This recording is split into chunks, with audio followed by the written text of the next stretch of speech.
India will continue to experience strong and broadly stable economic growth, the OECD has said, while pointing out that global economic growth is slowing more than expected as the tariff war takes a bigger toll on the US economy.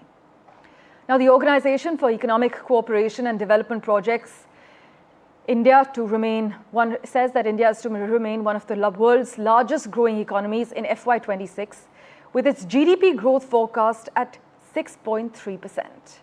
Listen in to the finer details. A very good morning. I'm Parati Bhanod and I'm currently standing at the headquarters of the OECD in Paris. The OECD is essentially the Organization for Economic Cooperation and Development, and as of Tuesday they've released their Economic Outlook report. Now, there are two interesting takeaways from this Economic Outlook report.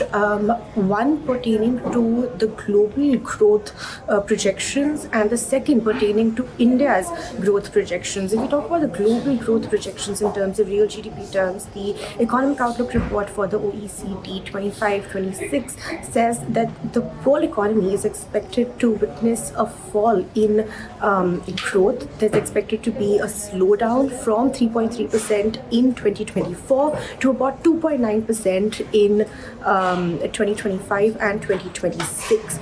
This is the global forecast, expected to be slower, expected to not be as good as it was in 2024. The second big takeaway that is there from this report is with regards to India. As far as G20 countries are concerned, the report says that India is expected to record the highest real GDP growth, not just for the year that has gone by, 2024, but also for the years ahead, which is 2025 and 2026.